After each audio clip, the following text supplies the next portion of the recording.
Assalamualaikum warahmatullahi wabarakatuh.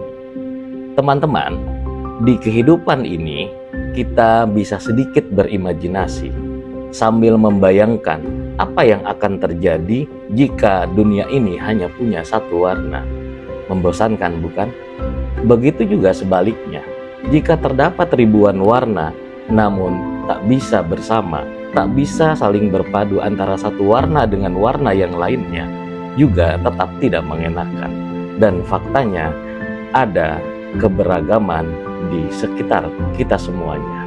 Itu sebabnya dalam keberagaman dibutuhkan harmoni, kerjasama, dan rasa saling bersama agar segala sesuatu yang secara fitri itu ada bisa menjadi indah, yakni keindahan manusia dengan segala persoalan dan keberagamannya bertemu dalam satu titik, moderasi.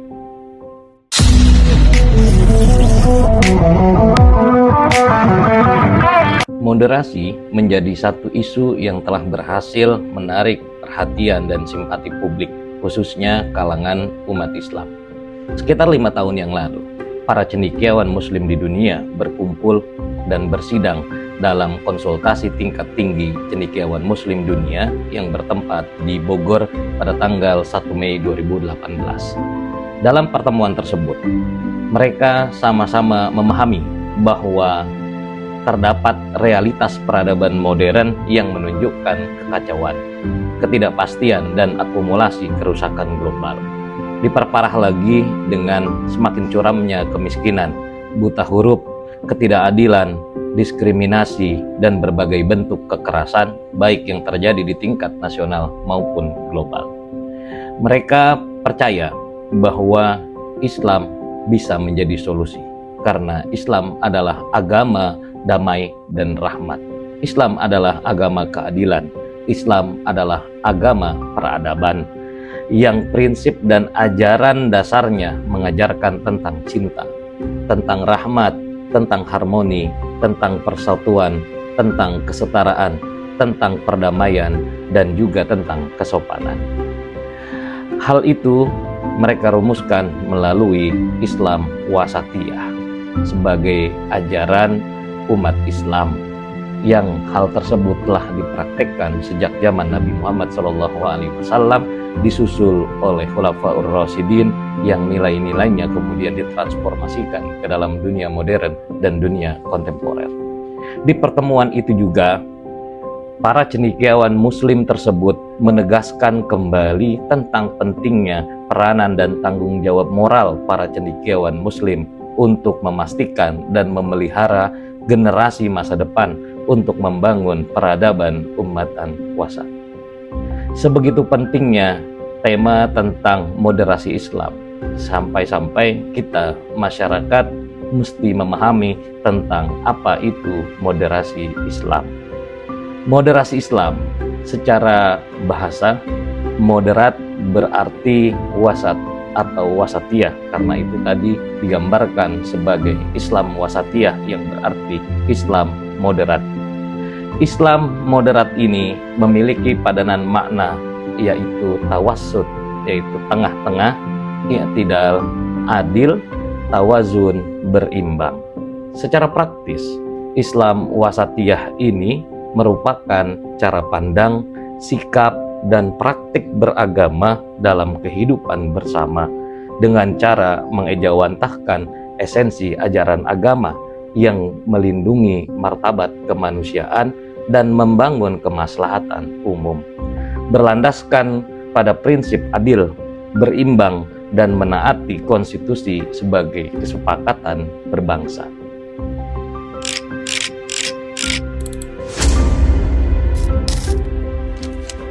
Mengapa moderasi beragama menjadi penting bagi kita yang tinggal di Indonesia? Bahwa Indonesia adalah negara yang bermasyarakatkan religius dan juga majmuk. Meski Indonesia bukan negara agama, tapi masyarakatnya lekat dengan kehidupan beragama. Bahkan hal tersebut dijamin oleh konstitusi. Menjaga keseimbangan antara hak beragama dan komitmen kebangsaan menjadi tantangan bagi setiap warga negara Indonesia. Jika kita tidak merealisasikan moderasi beragama, paling tidak ada beberapa fakta-fakta yang mungkin muncul di sekitaran kita akibat dari kemajemukan yang ada di tanah air ini. Yang pertama, berkembangnya cara pandang, sikap, dan praktik beragama yang berlebihan, ekstrim, yang mengesampingkan martabat kemanusiaan. Yang kedua, berkembangnya klaim kebenaran subjektif dan pemaksaan kehendak atas tafsir agama serta pengaruh kepentingan ekonomi dan politik berpotensi memicu konflik. Dan yang ketiga, tantangan yang muncul adalah berkembangnya semangat beragama yang tidak selaras dengan kecintaan berbangsa dalam bingkai NKRI. Untuk itu, 3 hal pula yang mesti diperkuat. Yang pertama, memperkuat esensi ajaran agama dalam kehidupan masyarakat. Yang kedua, mengelola keberagaman tafsir keagamaan dengan mencerdaskan kehidupan keberagamaan. Dan yang ketiga, merawat keindonesiaan. Moderasi beragama dengan begitu merupakan perekat antara semangat keberagamaan dan komitmen berbangsa. Di Indonesia, beragama hakikatnya adalah berindonesia dan berindonesia adalah beragama. Dengan begitu akan menghasilkan sikap-sikap yang toleran, harmonis, dan juga damai. Karena moderasi beragama menjadi sarana mewujudkan kemasyarakatan, kehidupan beragama dan berbangsa yang harmonis, damai, dan toleran sehingga Indonesia bisa maju.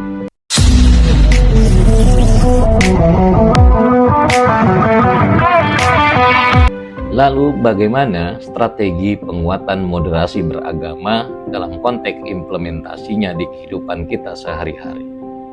Strategi yang pertama bisa ditempuh melalui jalur syiar agama Islam, bahwa dalam konteks syiar tersebut tema-tema semacam perdamaian dan kemaslahatan umat harus diberikan porsi dan sisi tekan yang lebih.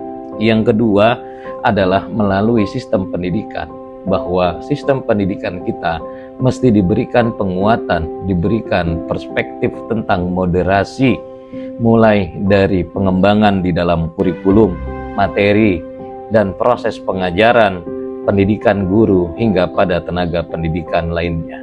Yang ketiga, ditempuh melalui pengelolaan rumah ibadah, bahwa fakta rumah ibadah adalah pusat daripada syiar umat Islam yang toleran dan juga damai. Yang keempat adalah melalui akses ruang publik, di mana ruang publik bisa dimanfaatkan sebagai sarana pertukaran ide dan gagasan dari kalangan pelajar, mahasiswa, pemuda lintas budaya dan agama, dan lintas suku bangsa. Dan terakhir, penguatan bisa dilakukan melalui pesantren dan satuan pendidikan lainnya, bahwa pesantren kita ketahui sebagai tempat strategis di dalam mengembangkan ajaran agama, khususnya ajaran agama yang damai dan toleran. Ada beberapa kunci di dalam kerukunan umat beragama. Yang pertama adalah perlindungan umat beragama untuk menjamin hak-hak sipil dan beragama. Yang kedua adalah penguatan peran lembaga keagamaan, organisasi sosial keagamaan, tokoh agama, tokoh masyarakat sebagai perekat persatuan dan kesatuan bangsa. Dan yang ketiga, kuncinya adalah penguatan forum kerukunan umat beragama untuk membangun soliditas sosial, toleransi, dan gotong royong.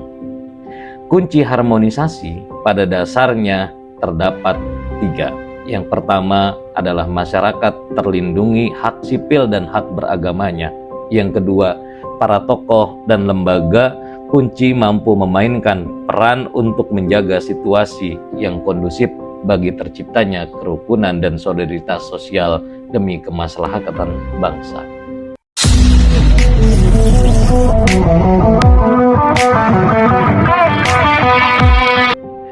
Ada beberapa indikator daripada keberhasilan moderasi beragama. Yang pertama adalah komitmen kebangsaan. Hal ini bisa dilihat dari bagaimana terjadinya penerimaan terhadap prinsip-prinsip berbangsa yang tertuang dalam konstitusi, Undang-Undang Dasar 1945, dan regulasi yang ada di bawahnya. Yang kedua adalah anti kekerasan. Yang dimaksud adalah menolak tindakan seseorang atau kelompok yang menggunakan cara-cara kekerasan, baik secara fisik maupun verbal, dalam mengusung perubahan yang diinginkan. Yang ketiga adalah lahirnya toleransi, yaitu menghormati perbedaan dan memberi ruang bagi orang lain untuk berkeyakinan, mengekspresikan keyakinannya, dan menyampaikan pendapat, menghargai kesetaraan, dan sedia bekerja sama. Dan yang keempat adalah penerimaan terhadap tradisi, bahwa ramah dalam penerimaan tradisi adalah satu bagian yang penting di dalam sistem kebudayaan lokal kita dalam perilaku keagamaannya, sejauh tidak bertentangan dengan pokok ajaran agama. Terima kasih. Assalamualaikum.